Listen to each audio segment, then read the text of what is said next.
하나님께서 오늘 저에게 주신 말씀 이사야 1장 18절 20절 말씀인데요. 자세히 읽어보겠습니다.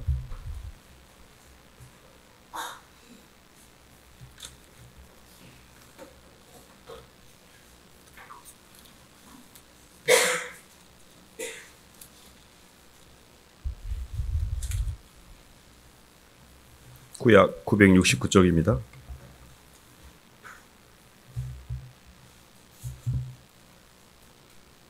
여호와께서 말씀하시되 시작.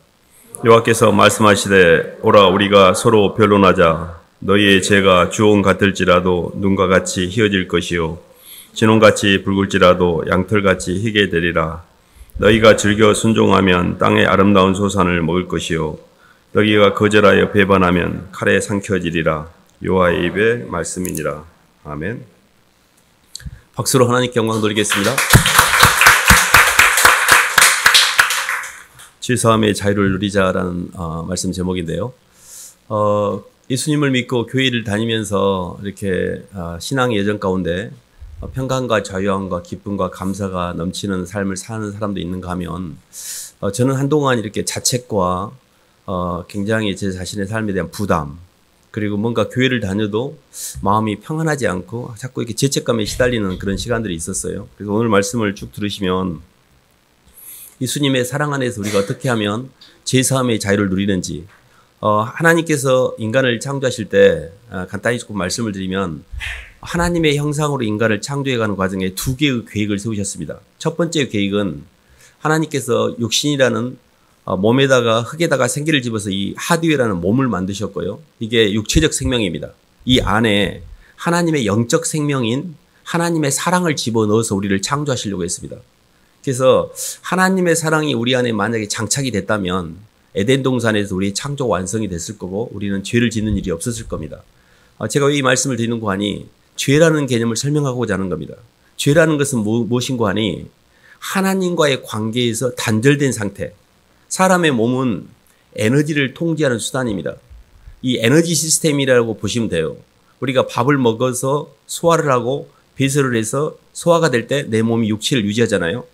또 남편과 아내가 서로를 사랑하고 지지하고 자녀가 부모님을 존경하고 또 부모님이 아이들을 돌보고 이러면서 서로가 서로를 사랑하고 지지할 때 서로의 그 속에서 통로가 열려서 의식이 흐르게 됩니다. 하나님께서는 우리에게 하나님의 영원한 생명을 우리에게 부어주셔서 이 땅에 휘둘리지도 않고 끌려가지도 않고 눌리지도 않고 염려하지도 않고 부담되지 않는 하나님의 영원한 생명을 부어주시려고 하셨죠. 근데 그게 우리 속에 들어오지 못한 상태에서 선악과를 따먹고 우리가 육이 되어버린 상태. 그래서 하나님의 사랑이 느껴지지 않는 상태. 그래서 하나님이 어디 있어? 보이지도 않는데 어떻게 하나님이 있어? 저는 20대에 예수님을 믿었는데 그 전까지는 이렇게 생각했습니다. 내 주목을 믿지 무슨 하나님을 믿느냐. 하나님을 믿는 사람들에 대한 특징을 어떻게 정리했냐면 마음이 너무 유약하고 너무 힘들어서 뭔가 의지할 것을 찾아서 교회를 다니나 보다. 저는 이렇게 생각했어요. 제 눈에는 눈 씻고 봐도 신이 안 보이는데 어떻게 하나님을 믿지? 형이상학적인 것에 대한 개념이 전혀 없었습니다. 그냥 눈에 보이고 형체적으로 돈과 사람과 내 욕망과 이 세상밖에 안 보였어요. 근데 이 상태라는 게 하나님의 영이 우리에게 사라져버린 상태에서 우리가 눈에 보이는 것만 상대하는 상태로 우리가 땅으로 많이 타락해버린 상태인 거죠. 저희들이 이사야서를 읽고 있는데 이사야서의 그 말씀을 좀 정리하고 있는데 한 말씀 찾아보고 넘어갈까요? 이사야 1장 앞쪽에 조금만 넘겨보시면 3절부터 6절까지만 읽어보겠습니다. 2절부터 6절까지 하늘이여 들으라. 시작. 하늘이여 들으라. 땅이여 귀를 기울이라. 여호와께서 말씀하시기를 내가 자식을 양육하였거늘 그들이 나를 거역하였도다. 소는 그 임자를 알고 나귀는 그 주인의 구유를 알기만은 낙은 알지 못하고 나의 백성은 깨닫지 못하는도다 하셨도다. 슬프다 범죄한 나라요 허물진 백성이요 행악의 종자요 행위가 부패한 자식이로다. 이스라엘의 거룩하신 이를 만울이 여겨 멀리하고 물러갔도다. 너희가 어찌하여 매를 더 맞으려고 폐역을 거듭하느냐. 온 머리는 병들었고 온 마음은 피곤하였으며 발바닥에서 머리까지 상한 곳이 없이 상한 것과 터진 것과 새로 맞은 흔적뿐이거늘 그것을 짜며 싸매며 기름으로 부드럽게 함을 받지 못하였도다. 아멘. 소는 그 임자를 알고 그 나귀는 그 주인의 구유를 알건만 이스라엘만 하나님을 기억하지 못했다라는 개념입니다. 그러니까 모든 하나님께서 우주를 창조할 때 하나님께서 만물에게 위치를 부여하셨고 그 위치를 통해서 하나님께서 그 위치를 지킬 때 하나님의 말씀이 흐르게 되고 그 에너지가 흐를 때 형체화가 되는, 그래서 사람이 하나님의 말씀의 원리를 벗어나게 되면은 에너지 시스템이 붕괴가 됩니다. 그래서 남편이 아내에게 사랑을 주지 않고 또 아내가 남편을 사랑하지 않으면 가정이 해체가 되잖아요. 그 이유가 뭐냐면 서로가 서로에게 위치를 벗어나게 되면 서로가 주고 있는 통로가 막히게 됩니다. 부부 사이에도 그러잖아요. 그 관계가 좋다가 좀 기분 상한 일로 싸우게 되면 답답합니다. 그냥 말도 안 하고 삐쳐가지고. 그러면 뭐 2일, 3일 막 일주일 내내 막 힘들잖아요. 이게 통로가 막힌 거예요. 통로가 막히니까 사람과 사람 사이에는 서로의 사랑과 지지라는 시스템이 막힘으로 내 영혼이 답답한 상태. 이것이 죄입니다. 죄라는 개념은 하나님의 임재가 내게 통과가 되지 않아서 내가 마음 가운데 부담을 갖고 물질과 사람과 내 욕망에 휘둘리고 끌려가는 상태. 이걸 죄라고 그러죠. 조금 죄의 개념을 좀 더 구체적으로 말씀드리면 이런 겁니다. 선악과를 따먹는 것은 선과 악을 구분하는 주체가 내가 되는 거예요. 그러니까 원래 하나님의 영광을 위해서 살았는데 내 영광, 내가 주인 되어서 하는 거죠. 내가 주인 되어서 하는 걸 교만이라고 그래요. 그러면 하나님의 임재가 내 안에 안 채워지면 사람은 당연히 물질과 사람에게 끌릴 수밖에 없습니다. 돈에 끌리는 걸 탐욕이라고 그러고 사람에게 끌리는 걸 음란이라고 그래요.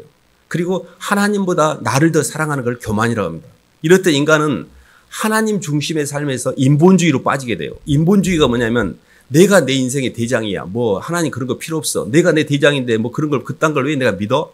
나는 내 인생은 내가 책임지면 될 거 아니야 라고 하나님을 마음에 두기 싫어하고 소도 그 주인을 알고 나귀도 그 주인의 구유를 알지만 이스라엘만 하나님을 기억하지 않고 자기 욕망대로 살아가는 상태.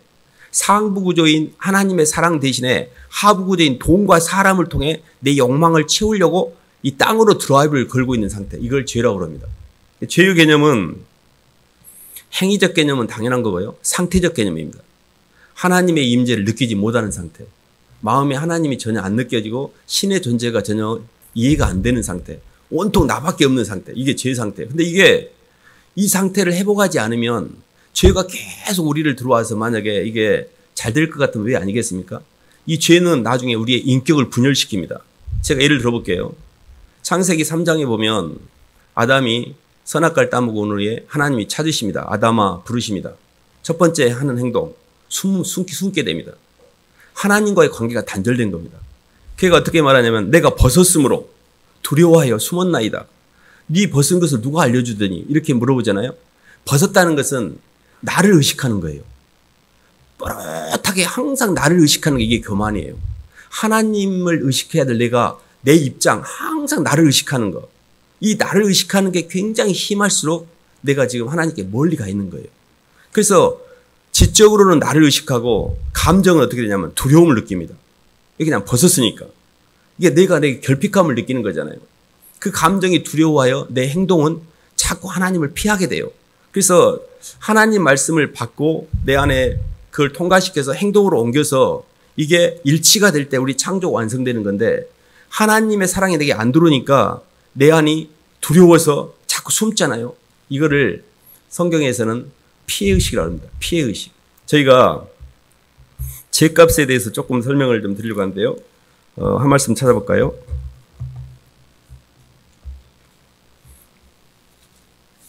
로마서 6장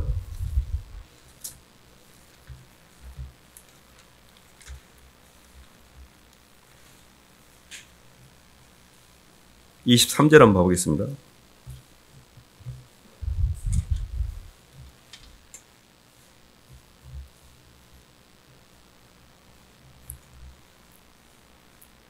죄의 삭은 사망이요. 말씀 읽어보겠습니다. 시작. 죄의 삭은 사망이요 하나님의 은사는 그리스도 예수 우리 주 안에 있는 영생이니라. 아멘.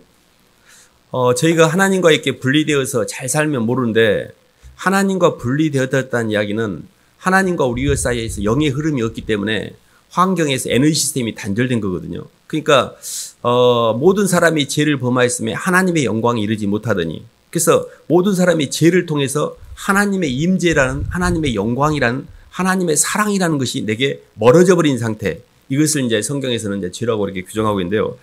죄를 지으면 첫 번째, 선택 능력을 상실하게 됩니다. 부담 때문에 양심의 가책을 느껴요.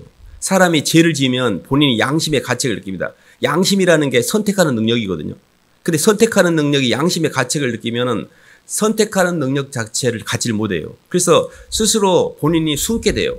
그래서 죄를 지는 것 자체보다 더 힘든 건 뭐냐면 죄로 인해서 내 영혼이 의식까지 힘들어지게 돼요. 그러니까 선택 능력을 상실하게 되면 바깥과 나와의 관계가 무너집니다.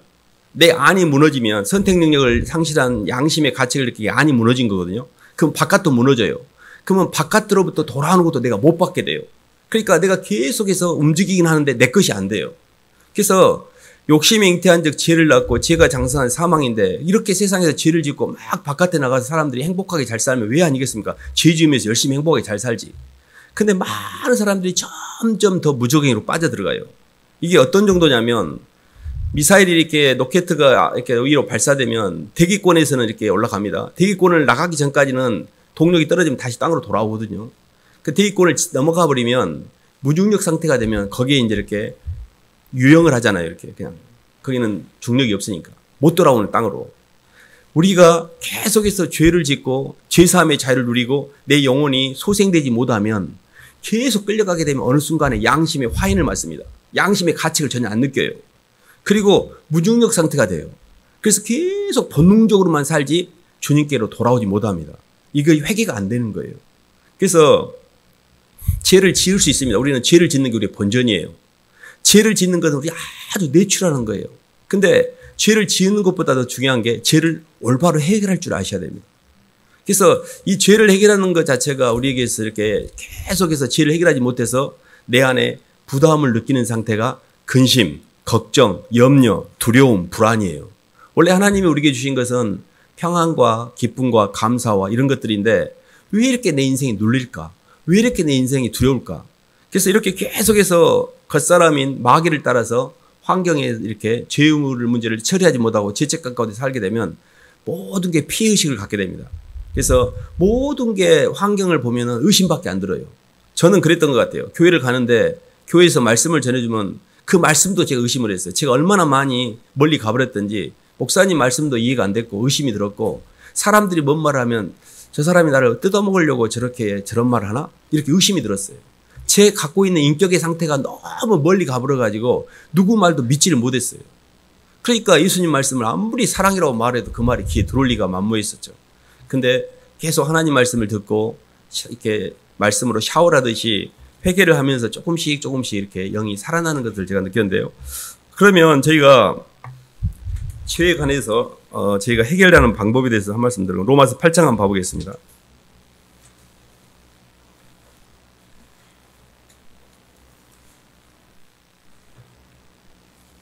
8장 1, 2절 말씀 보겠습니다.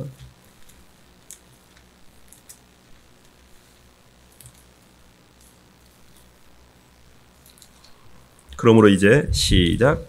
그러므로 이제 그리스도 예수 안에 있는 자에게는 결코 정죄함이 없나니 이는 그리스도 예수 안에 있는 성령의 법이 죄와 사망의 법에서 너를 해방하였습니다. 아멘. 앞에 조금만 더 넘겨서 6장 14절도 한번 읽어보겠습니다. 6장 14절입니다. 제가 너희를 시작. 제가 너희를 주장하지 못하리니 이는 너희가 법 아래 있지 아니하고 은혜 아래 있음이라. 아멘.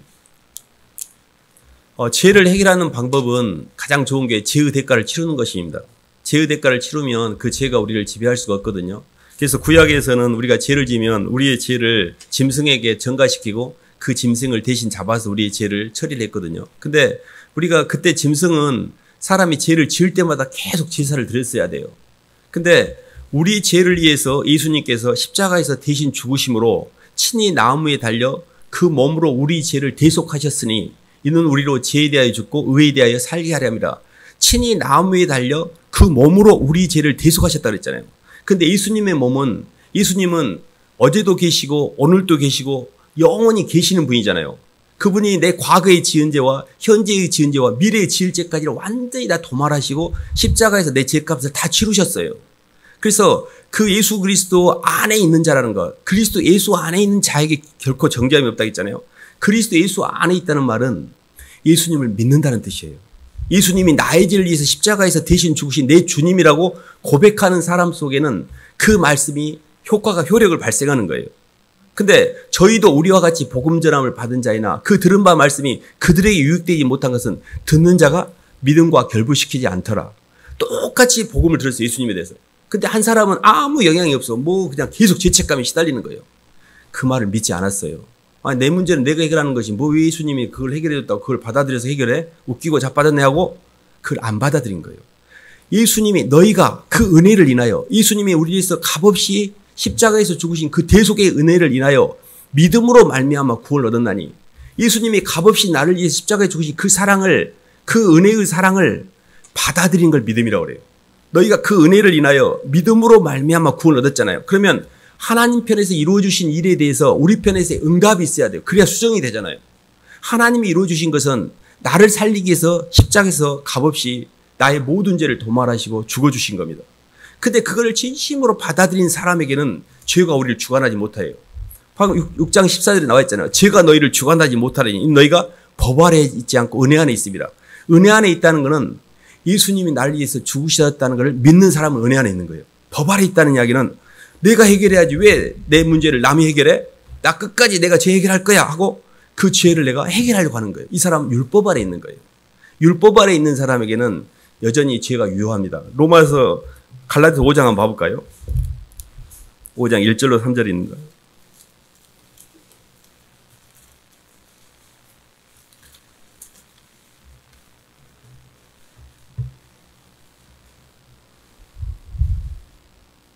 갈라디아서 5장 1절 그리스도께서 우리를 갈라디아서 5장 1절 3절입니다. 시작. 그리스도께서 우리를 자유롭게 하려고 자유를 주셨으니 그러므로 굳건하게 서서 다시는 종의 멍에를 매지 말라. 보라 나 바울은 너희에게 말하노니 너희가 만일 할례를 받으면 그리스도께서 너희에게 아무 유익이 없느니라. 내가 할례를 받는 각 사람에게 다시 증언하노니 그는 율법 전체를 행할 의무를 가진 자라. 아멘. 예수님이 십자가에서 죽으시고 부활하심으로 우리의 모든 죄를 도말하셔서 우리를 자유를 주셨는데 여전히 할례로 대표되는 율법을 지켜야 된다고 주장하는 사람도 있었어요. 그 할례를 통해서 율법을 지켜서 의롭게 되려고 하는 자는 율법의 모든 항목을 다 지켜야 될 의무를 지은 자라는 뜻이에요. 그 말은 지키지도 못할 율법을 본인이 스스로 할례를 통해서 지키려고 하는 그런 스탠스를 갖고 있는 사람이 있었어요. 그래서 우리는 신앙에서 제가 굉장히 중요한 게 율법에 묶인 사람들이 너무 많아요. 율법은 뭐냐면 내가 내 스스로 내 문제를 해결하려고 하는 자기 노력이에요. 근데 이게 세상에서 제법 괜찮은 처신입니다. 굉장히 책임감이 있는 거잖아요. 그래서 가룟 유다 같은 사람입니다. 자기 문제를 자기가 스스로 처리하기 위해서 내가 죄값을 치르기 위해서 자살을 택해요. 근데 베드로는 하나님 앞에 저는 그럴 수밖에 없는 죄인입니다라고 고백을 해요. 회개는 뭐냐면 저는 죄인입니다 하나님. 죽었다 깨나도 똑같은 죄를 반복할 뿐이지 저는 죄를 해결할 수 없는 존재입니다라고 고백하여 문제를 푸는 것은 회개이고 지키면 될 거 아니야 하고 끝까지 자기 자신의 무능력성과 무익성을 고백하지 않고 죄성을 고백하지 않고 자기가 의인인 것처럼 내 인생은 내가 해결하면 될 거 아니야라는 교만함과 내가 모든 걸 해결할 수 있을 것 같은 그런 착각 속에서 스스로 그것을 지고 가는 것이 그게 가룟 유다의 길입니다. 그렇기 때문에 예수님을 믿고 죄가 더한 곳에 은혜가 넘쳤느니라 이 말이 있습니다. 그 말은 예수님을 잘 믿고 은혜를 받는 사람의 특징이 있어요. 자신이 죄인한 걸 잘 고백하는 사람들입니다. 근데 굉장히 의인인 척하는 사람도 있어요. 목에다 힘주고 내가 나 같은 사람 없다고. 그게 가짜 자기의 상대적인 세상은 상대적인 자기의식을 갖고 있기 때문에 누구보다 내가 비교적 다른 사람보다 잘 살고 있으니까 나 괜찮아. 상대적 우월감을 가지고 자기를 높이는 사람들이 있어요. 이 사람은 율법함에 묶여 있는 겁니다. 왜 제가 이 말씀을 드리냐면 왜 제3의 자유를 못 누리는가 이 부분인데 대부분 본인이 죄인이라는 걸 인정 안 해요. 의인 줄 압니다. 의인 줄. 얼마나 더러운지 몰라요. 우리 자신이. 너무너무 죄송해요. 그래서 제3의 자유를 누리는 첫 번째 단계. 아버지 저는 죄인입니다. 이 죄인을 떠나시옵소서. 저 주님이 꼭 필요합니다. 주님의 은혜가 정말 필요합니다. 저 같은 죄인을 위해서 십자가에 죽으신 예수님의 은혜에 감사합니다라고 그 제3의 자유를 그대로 그분의 은혜를 내가 받아들일 수 있어야 됩니다. 사실 성경에 보면 하나님께서 천지를 창조하시고 모든 만물과 만사를 다 이루셨다라고 하고 보기에 힘이 좋았다고 했습니다. 그때 에너지 시스템으로 보면 완벽한 에너지 시스템이었습니다. 근데 선악과를 따먹음으로 인간이 불완전해졌죠. 그래서 모든 사람이 죄를 보면 하나님의 영광에 이르지 못한다는 말은 불완전 시스템으로 빠진 겁니다. 이게 광야예요. 근데 예수님이 십자가상에서 다시 또 내가 다 이루었다 이렇게 말씀하시잖아요. 이게 얼마나 기가 막힌 말인지 몰라요. 예수님이 이미 완벽하게 다 이루어 놓으셨어요. 우리가 지금 이 땅에서 두 발을 딛고 땅에 있기 때문에 우리는 땅에 있는 것처럼 보이잖아요. 주님이 나를 위해서 십자가에 죽으실 때 나도 죽었고, 주님이 부활하실 때 나도 부활했고, 승천하실 때 나도 부활했어요. 이미 우리를 위해서 이미 다 올레디 이루어 놓으셨습니다. 근데 나는 그거를 가는 과정에서 육을 갖고 있기 때문에 그게 내 것이 아직 안 되고 있는 거예요. 마치 겟세마네 동산에서 예수님께서 그렇게 땀방울이 핏방울이 기도할 때 이미 주님은 십자가를 지셨어요. 그때 일어나는 행위는 그 다음날 십자가를 지내는 다음에 나타나요. 이미 주님은 십자가를 겟세마네 동산에 통과시키셨어요. 우리가 주님이 나를 향해서 이루어진 일을 내가 받아들이면 나는 예수님과 함께 죽었고 부활하였고 승천하여 삼층천에 있는 내 존재 그리스도 예수 안에 나는 이미 하늘나라에 가 있어요. 그러니까 이 땅에 사는 내가 그냥 너무 가벼워. 그냥 이 땅은 심각한 게 아니니까. 아직 내가 몸은 땅에 있지만 내 영혼은 하늘에 있으니까. 근데 이게 예수님이 이루어 주신 일을 받아들임으로 이게 다 이루어져요. 근데요, 이런 말을 들으면 저는 너무 어려웠어요. 그런 말들이 너무 추상적이니까. 나는 이렇게 땅에서 이렇게 두 발 딛고 너무 힘들고 고통받고 있는데 뭔 놈이 하늘나라에 내가 가 있다는 말이야? 이게 잘 이해가 안 됩니다, 처음에. 근데요, 잘 생각해 보시면 그리스도 예수 안에 있는 나는 하늘나라에 가 있고 그리스도 예수가 아니라 세상 속에 있는 나는 이 땅에 묶여 있어요, 지금. 근데 내가 점점 하나님의 말씀 안으로 주님 말씀으로 들어가다 보면 주님 안에서 발견된 내가 점점 내 존재가 예수님 안에 있는 내가 진짜라는 걸 알게 돼요, 나중에. 그러니까 저희가 이제 예를 들어 이렇게 생각해 보겠습니다. 어떤 사물이 이렇게 환경에 어려움이 왔습니다. 그러면 우리는 그 환경에 대해서 하나님의 관점, 하나님이 이 땅을 보는 관점은 사랑입니다. 사랑의 눈으로 세상을 봐요.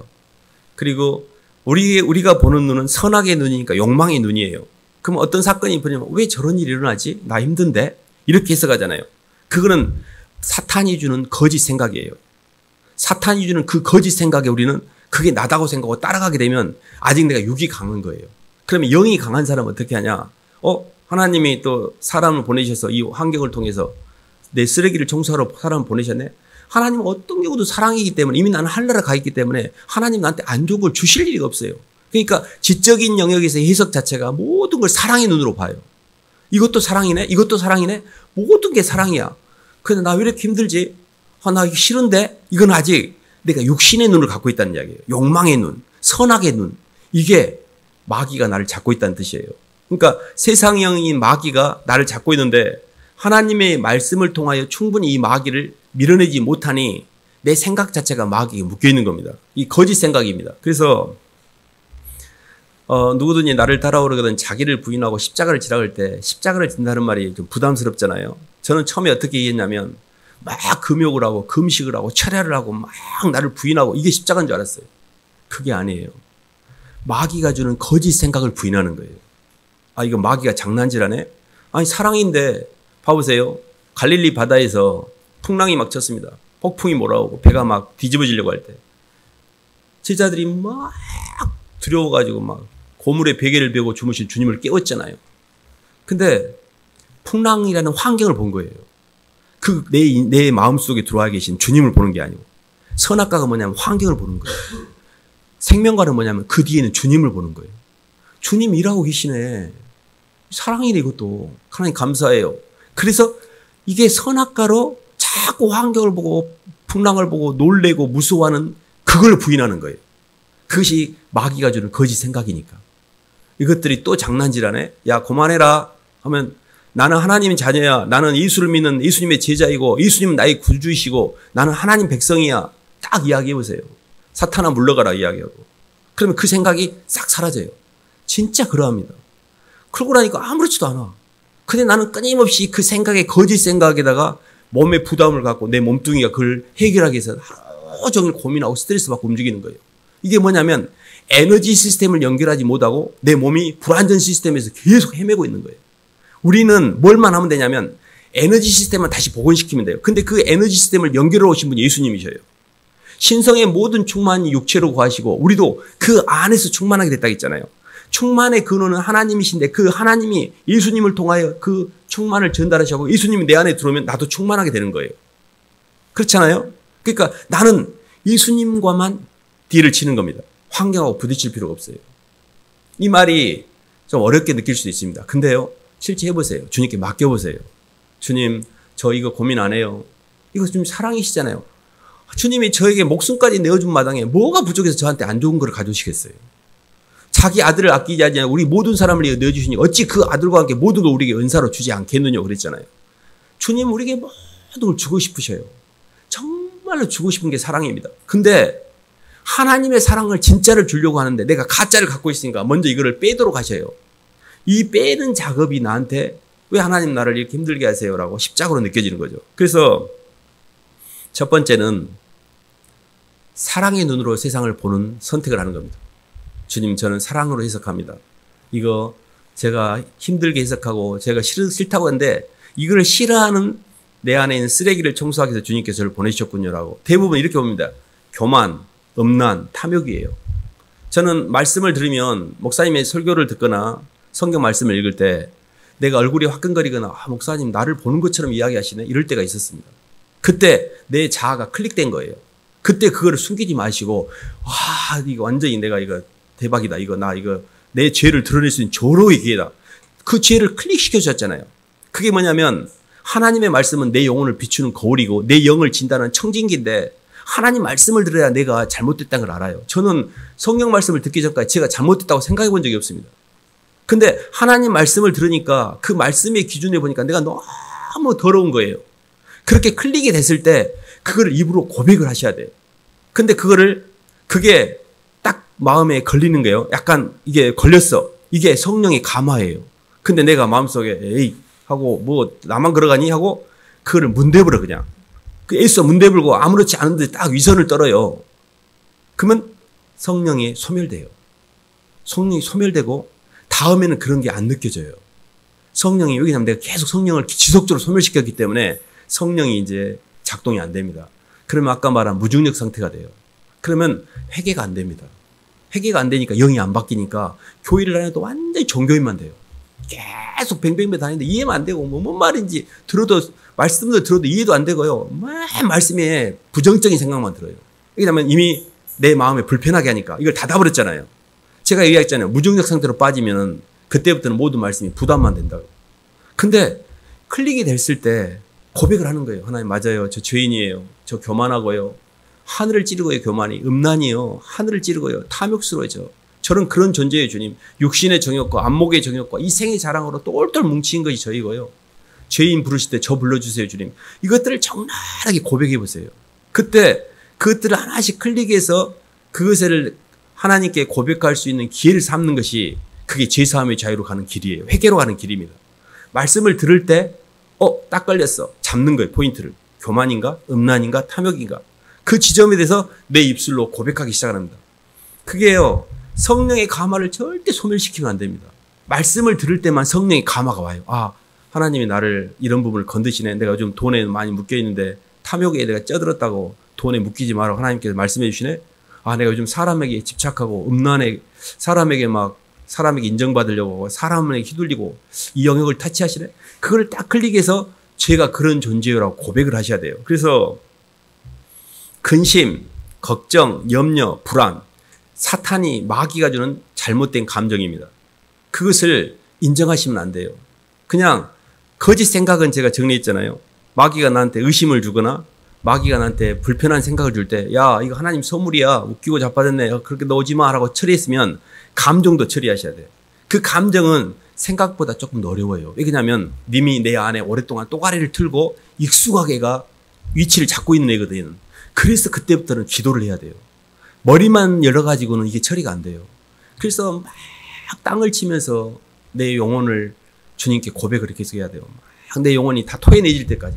내 모든 죄성을 다 드러내고 막. 그리고 그걸 제가 알 수 있는 게 뭐냐면 예수님도 겟세마네 동산에서 십자가를 지고 가시는 게 너무 힘들었잖아요. 난제였잖아요. 난제 중에 난제. 그래서요. 한 번 가서 기도하시고 해결이 안 됐어요. 두 번 가서 기도하시고 그래도 해결이 안 되고 세 번 가서 기도하시고 이제 내가 평안해졌다. 이제 그 받아주신 거예요. 그때 통과시킨 거예요. 그 말은 이런 종류의 것은 기도 외에는 나가지 않아요. 내 안에 오랫동안 내가 또가리를 틀고 있었기 때문에 견고한 진이기 때문에 그 굉장히 근심하고 불안해하고 상한 감정 삐치고 조금만 뭐라 그러면 숨고 삐치고 이런 거 다 내 안에 구조화되어 있는 거예요. 삐치면 안 됩니다. 삐치면 막입니다. 서운하다고 삐치고 100% 막입니다. 이것이 사람과의 관계를 단절시켜요. 그래서 사람이 마음에 상하거나 삐치나 이런 마음이 들어올 때는 막이 들어왔네? 감정적으로 체크하는 거죠. 그리고 내가 막 염려가 막 근심 걱정이 막 나를 눌리면 뭐 묶인 거예요. 그때는 뭘 해야 되냐? 말씀을 듣긴 들어야 되는데 말씀을 듣는 것하고 부족해요. 고백을 많이 하셔야 돼요. 악을 쓰고 찬송가도 부르고 막 속에 있는 것들을 다 털어내셔야 돼요. 이게 제3의 자유를 누리는 길로 가는 길을 제가 설명해 드린 겁니다.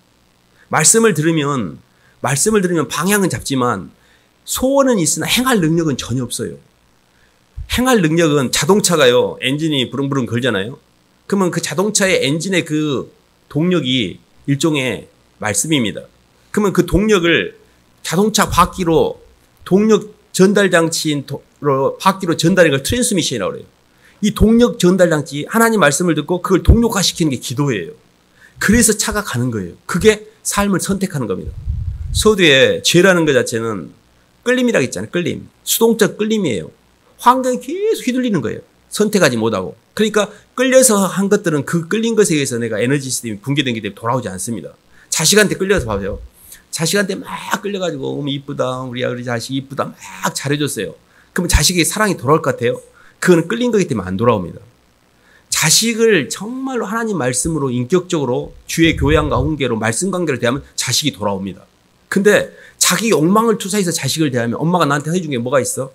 그렇게 애를 썼는데도 돌아오는 게 애문소리밖에 없어요. 애문소리밖에. 그거는 엄마의 욕망을 투사시켰기 때문에 그래요. 그래서 끌림을 통해서 자식한테 가면 100% 자식한테 안 돌아옵니다. 그래서 우리는 항상 끌림이 아니고 선택을 하셔야 돼요. 이 선택은 사랑을 가질 때만 선택을 할 수가 있어요. 선택이라는 것은 손해를 내포하고 있습니다. 손해본다는 거를. 엄마가 아이한테 부모가 자식한테 다 손해보는 행위죠. 근데 끌려서 손해보는 것은 안 돌아와요. 근데 하나님께서 말씀하시니 주님 제가 그렇게 하겠습니다라고 선택할 때는 그게 돌아오는 거거든요. 그래서 저희가 한 말씀 찾아보고 넘어갈까요? 요한복음 6장 한번 봐보겠습니다.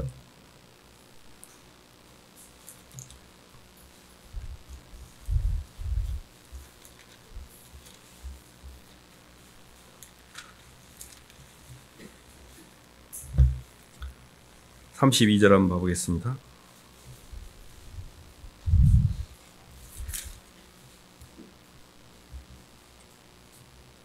32, 33절 읽어보겠습니다. 예수께서 이르시되 시작. 예수께서 이르시되 내가 진실로 진실로 너희에게 이르노니 모세가 너희에게 하늘로부터 떡을 준 것이 아니라 내 아버지께서 너희에게 하늘로부터 참 떡을 주시나니 하나님의 떡은 하늘에서 내려 세상에 생명을 주는 것이라. 아멘. 이게 생명의 떡이라는 게 이제 사람이 이렇게 몸을 갖고 있기 때문에 사람이 떡으로만 사는 게 아니라 하나님 말씀으로 산다는데 사람이 떡이라는 것은 몸에 생명력을 공급하는 게 음식이잖아요. 근데 영적인 생명을 공급하는 것은 예수님이 생명의 떡이십니다. 예수님이 내 몸을 먹고 내 살을 먹지 않은 내 피를 마시지 않은 자는 나와 상관이 없다는데 예수님의 떡을 먹고 예수님의 몸을 뜯어먹고 예수님의 피를 마시고 예수님이 생명의 떡이라는 예수님을 통하여 하나님의 생명 시스템이 복원이 돼요. 이게 성령의 감화를 통해 내 안에 성령이 들어오시게 됩니다. 그것이 뭐냐면 주님의 사랑이 내게 느껴져요. 그리고 모든 환경은 그대로인데 하나도 힘이 안 들어요. 사방에 우겨싸움을 당하는데 쌓이지 않아요. 안이 열렸다는 뜻이에요. 근데 이 사람은 왜 안이 열렸냐? 예수님을 통해 계속 생명의 떡이신 예수님을 친밀하게 주님을 계속 만나고 있는 거예요. 주님을 사랑하고 주님과의 관계가 점점 깊어지고 있는 거예요. 주님을 정말 사랑하게 되면 모든 문제가 다 풀리고요. 완벽한 제3의 자유를 누립니다. 그러니까 주님이 모든 걸 다 이루어 놓으셨는데 우리도 그 안에서 모든 걸 누리게 해놓으셨기 때문에 예수님이 해결책이 예수님이 키입니다. 다른 키가 없어요. 예수님이 키예요. 그러면 예수님이 키다는 것을 내 삶 가운데 접목하는 방법은 뭐냐? 그 예수님을 진심으로 사랑하는 거예요. 진심으로 예수님의 사랑을 받아들이고 저도 주님 사랑해요. 주님이 나를 사랑한 만큼은 아니지만 저도 예수님 사랑해요. 저를 주님이 사랑해 주셔서 너무 감사해요. 주님이 계셔서 다행이에요. 제가 이 땅에 나를 진짜로 사랑하는 사람은 예수님 한 분밖에 없는 걸 제가 압니다. 저는요, 그걸 느낀 적이 있었습니다. 이 세상에서 모든 사람이 사랑한다는 것은 다 거짓말인 거 아시죠? 사기치는 겁니다. 라이크지 러브가 아닙니다. 사람은 사랑할 수가 없습니다. 고양이가 지를 라이크하지 러브하지 않습니다. 고양이 왜 지를 라이크합니까? 너무 맛있잖아요. 엄마가 애기가 왜 이렇게 사랑합니까? 예쁘잖아요. 나한테 나를 절대적으로 필요하잖아요. 어렸을 때는요, 부모가 절대 다운되지 않습니다. 애기가 나를 절대적으로 필요하니까. 근데요, 40, 50이 넘어가고 애기가 중고등학교 가잖아요. 그러면 그때부터 우울증이 옵니다. 나를 필요로 하는 존재가 없으니까 내게 의식을 공급해 주는 존재가 없기 때문에 힘들어지거든요. 이 말인 즉슨은 저희들이 어느 시점에 있어서 우리 안에 사람을 통해서 채우려고 했던 모든 것들이 공허로 돌아가게 되고 내 인생을 채우지 못하는 때가 옵니다. 근데요, 제가 항상 말씀드리는데 내가 관 속에 들어갔을 때 내가 절박한 순간에 내가 교통사고가 나서 하나님 저 이제 죽는군요. 그 순간에 주님이 계셔요. 근데요, 죽는 게 아닙니다. 이 땅의 인간에 우리가 예수를 믿는 사람은 죽음이 없어요. 나는 부활이요 생명이니 나를 믿는 자는 죽어도 살겠고 살아서 나를 믿는 자는 영원히 죽지 않는단 말이 몸이 흙으로 돌아가지 성경은 잠자는도다 그러지 어디도 죽는다는 표현이 없습니다. 그게 무슨 의미냐면 영은 영원히 살아있어요. 우리 영이 안 죽는다고 생각해 보세요. 몸이 흙으로 갈 뿐이지 내 영은 그대로 있다니까요. 근데 내 영이 예수님 안에 있어. 그러니 이미 천국에 와 있죠. 그러니까 걱정할 것이 없습니다. 그러니까 제가 말씀드린 것은 나를 끝까지 책임져 주신 분이 예수님이셔요. 그래서 예수님을 붙들어 이게 진짜 동아줄이지 돈이나 사람이나 내 명예나 내 권력이나 이런 것들은 다 썩은 동아줄이에요. 내 직장이 나를 지켜줄 것 같고 내가 저금해 놓은 예금 잔고가 나를 지켜줄 것 같고 내 자식들이 나를 지켜줄 것 같죠. 천만의 말씀이에요. 내가 아파서 누워서 드러누워 있으면 모두가 나를 떠나게 돼 있습니다. 유일하게 나를 떠나지 않는 분이 예수님이셔요. 주님이 이렇게 이야기하셨잖아요. 너희가 나를 다 버려두고 떠날 때가 오나니 지금이 그때다. 예수님이 한때는 메시아로서 옥립받을 때 사람들이 뜯어먹을 게 있으니까 엄청 많이 붙었습니다. 십자가상에 달리기 직전에요. 다 도망갔어요. 그때 주님이 이렇게 말씀하십니다. 내가 혼자 있는 게 아니고 내가 아버지랑 함께 있다. 이미 안 열리셨어요. 이 안을 여는 게 중요합니다. 나는 너희들이 다 떠나도 주님이 계시다. 내 안에 주님 계셔야 예수님 계셔. 사랑하는 내 주님과 함께 있으니 괜찮아야. 괜찮아. 그들한테 원망도 안 해요. 베드로한테 예수님 원망한 거 봤어요? 원망하지 않습니다. 그가 그럴 수밖에 없는 걸 아니까. 자식들한테 기대하고 쏘나 그런 게 없어요. 자식은 그럴 수밖에 없습니다. 그게 뭐냐면 주님을 사랑하고 있는 겁니다. 모든 죄사함의 자유의 모든 신앙의 핵심은 예수님을 사랑하는 거예요. 근데 그 사랑의 시작은 진짜로 예수님 나를 사랑했구나. 이걸 받아들이는 거예요. 받아들이셔야 돼요. 내가 하려고 애쓰지 말고 사랑을 받아들이셔야 됩니다. 그래서 저는 이렇게 정리가 됩니다. 이 땅에 살아있는 어떤 존재도 예수님만큼 나를 사랑하는 존재는 없어. 내 인생에 예수님이 1번이야. 가장 나를 사랑하신 주님. 그거를 대신할 수 있는 존재가 없어요. 그걸 계속 고백하셔야 돼요. 그러면 이제 네가 나를 경외하는 줄 알겠다. 주님이 그때 나랑 같이 거치를 하십니다. 나의 계명을 가지고 지키는 자라야 나를 사랑하는 자, 나를 사랑하는 자, 내 아버지께 사랑을 받을 것이요. 나도 그를 사랑하여 그에게 나를 나타내리라. 주님 말씀을 따라가게 될 때, 주님 말씀을 받고 그걸 내 몸을 통해 통과시킬 때, 그때 하나님의 영, 성령이, 예수님의 영, 성령이 우리와 함께 하시면서 주님이 온전히 우리를 통치하시는데 완전히 시공에서 해방이 돼요. 주님은 초월적 생명입니다. 우리는 시공에 묶인 생명이에요. 이 몸 안에 하나님의 초월적 생명이 들어오므로 몸은 땅에 있으나 시간과 공간에 묶이지 않는 자유로운 영혼이 돼요. 초월적 생명을 우리가 누리게 돼요. 이것이 진리를 알지니 진리가 너희를 자유케 하리라. 죄사함의 자유를 누리는 겁니다. 하나도 죄가 나를 주관하지 못해요.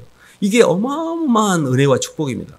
예수님을 믿고 교회를 다니는데 죄책감에 시달리고 강박에 시달리고 자책에 시달리고 뭔가 부담과 눌림과 염려와 근심 걱정이 떠나지 않는 사람은 이 죄사함의 자유 영역을 통과를 못했기 때문에 그래요. 예수님이 이미 다 이뤄놓으셨는데 그걸 내가 안 믿고 있는 거예요. 그리고 할례를 행하면서 율법을 지키려고 하는 거예요. 계속. 막 그걸 지켜서. 아직도 나는 그걸 지켜야 한다고. 그리고 그 지키는 나를 느끼고 있는 거예요. 이렇게. 유대인들에게 주님이 이렇게 하십니다. 저희가 하나님을 향한 열심은 있으나 자기 의를 드러내려고 하나님의 의를 핍박하는도다. 내가 그걸 지키는 나를 느끼면서 하나님의 은혜로 들어가지 않고 율법을 지키면서 자기 의를 드러내고 있는 거예요. 그래서 정말 은혜의 세계가 있습니다. 예수님이 다 이루어놓으셨어요. 애쓰고 수고하고 애쓸 필요가 없어요. 그 예수님 안으로 나는 들어가기만 하면 돼요. 그 들어가는 방법이 주님 사랑을 받아들이는 겁니다. 주님 사랑해요. 저도 주님 사랑해요. 주님을 정말 사랑합니다. 주님이 저를 사랑하는 만큼은 아니지만 저도 주님 사랑해요. 꼭 응답하셔야 돼요. 그 화답을 할 때 내 영이 열리기 시작해요. 그래서 주님을 정말 사랑하시기를 주님의 이름으로 축원합니다. 하나님 아버지 감사를 드립니다. 아직도 주님의 이 땅에 오셔서 너무나 많은 대가를 치르시고 이루어놓으신 일을 저희가 하나도 누리지 못하고 체험하지 못하고 율법의 멍에 가운데 꽁꽁 묶여서 아직도 겉사람으로 살고 있는 주님 저희를 긍휼히 여겨주시고 예수님이 저희를 얼마나 사랑하셨는지 얼마나 저희를 만나기를 원하시는지 그 주님의 사랑을 정말 받아들이고 저희 마음의 문을 열고 예수님을 사랑하고 예수님 중심으로 남은 생애를 살아갈 수 있도록 인도하여 주시옵소서. 예수님 이름으로 기도드립니다.